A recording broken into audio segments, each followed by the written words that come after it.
Rallying round old George. I think one of the affairs I was ever mixed up with, in the course of a lifetime devoted to butting into other people's business, was that affair of George Lattaker at Monte Carlo. I wouldn't bore you, don't you know, for the world, but I think you ought to hear about it. We had come to Monte Carlo on the yacht Circe, belonging to an old sportsman of the name of Marshall. Among those present were myself, my man Voules, a Mrs. Vanderley, her daughter Stella, Mrs. Vanderley's maid Pilbeam, and George. George was a dear old pal of mine. In fact, it was I who had worked him into the party. You see, George was due to meet his Uncle Augustus, who was scheduled, George having just reached his 25th birthday, to hand over to him a legacy left by one of George's aunts, for which he had been trustee. The aunt had died when George was quite a kid. It was a date that George had been looking forward to, for though he had a sort of income, an income after all is only an income, whereas a chunk of a goblin's is a pile.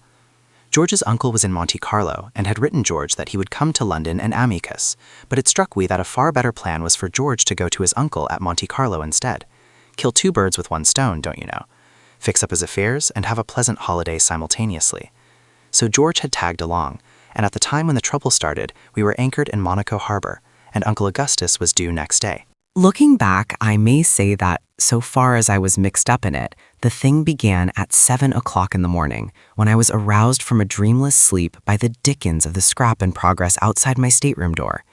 The chief ingredients were a female voice that sobbed and said, "Oh, Harold," and a male voice raised in anger, as they say, which after considerable difficulty I identified as Voules's.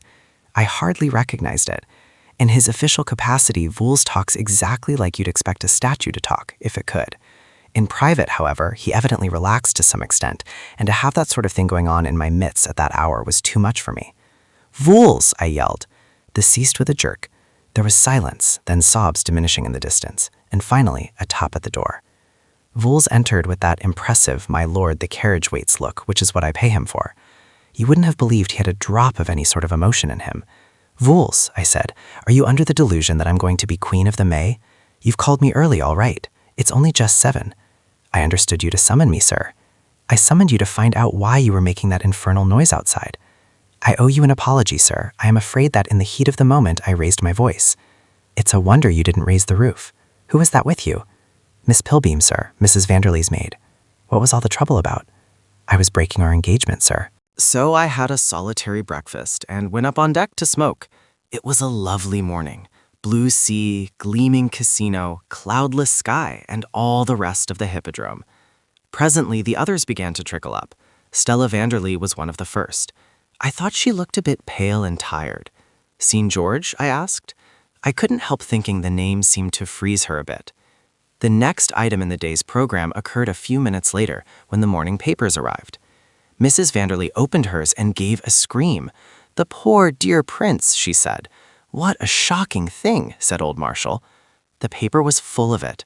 It seemed that late the night before, His Serene Highness the Prince of had been murderously assaulted in a dark street on his way back from the casino to his yacht. The prince had been found lying pretty well beaten up and insensible. Later, read old Marshall, the pedestrian who discovered His Serene Highness proves to have been Mr. Denman Sturgis, the eminent private investigator. Mr. Sturgis has offered his services to the police and is understood to be in possession of a most important clue. About 5 minutes later, a tall, thin man came up the gangway. "Good morning," he said. "I believe you have a Mr. Lattaker on board. Mr. George Lattaker?" I went down to George's stateroom. The room was empty. What's more, the bunk hadn't been slept in. I sat smoking and thinking when I thought I heard somebody call my name in a sort of hoarse whisper. There at the top of the gangway, in evening dress, dusty to the eyebrows and without a hat, was dear old George. "I did a murder last night," he whispered. "It's the sort of thing that might happen to anybody. Directly Stella Vanderley broke off our engagement, Broke off your engagement? How long were you engaged?" "About 2 minutes. I proposed to her at 10 last night in the saloon. She accepted me. I was just going to kiss her when we heard someone coming. It was Pilbeam. I was off my head with joy. I just felt I had to kiss the nearest thing handy. I kissed her, and just at that moment the door of the saloon opened and out came Stella. I got out the dinghy and rowed off. I was mad. I went ashore. I can recollect having the deuce of a scrap with somebody in a dark street, and somebody falling, and myself legging it for all I was worth. I woke up this morning in the casino gardens. I've lost my hat. I dived for the paper. Read, I said. It's all there. He read. Good heavens, he said. It says they've a clue. My hat.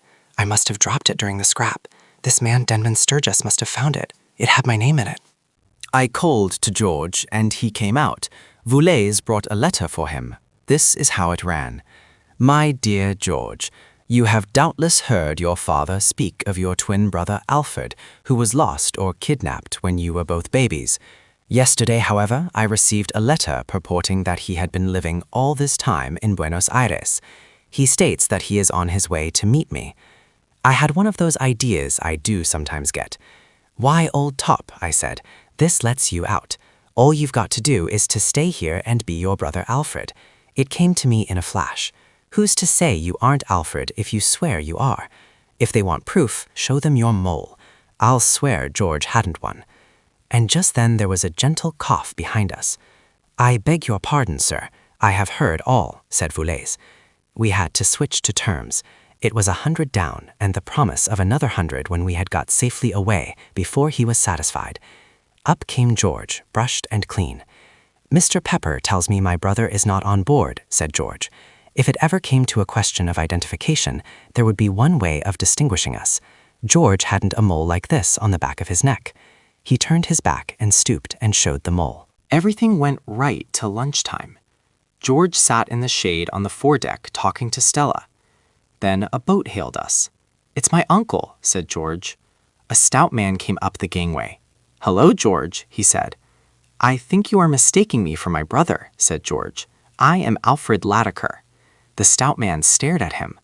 I sidled off and went below. Later, I found George on the foredeck. He looked green.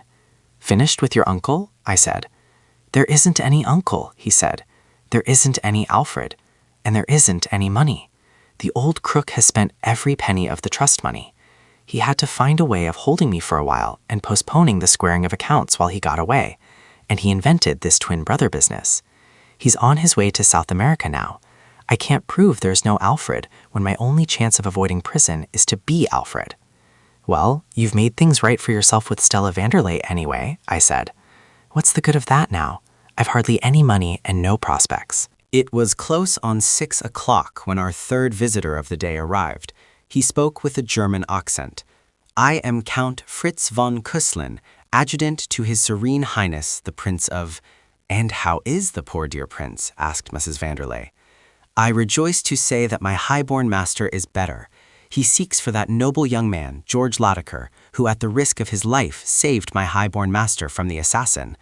George sat down suddenly.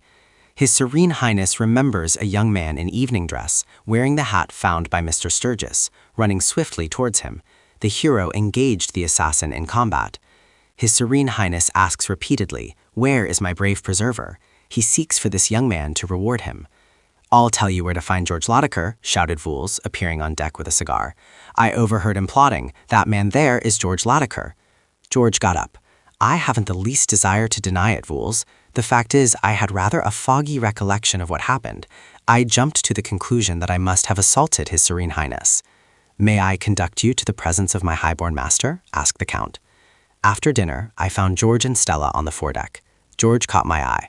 Pop off, he said. I popped.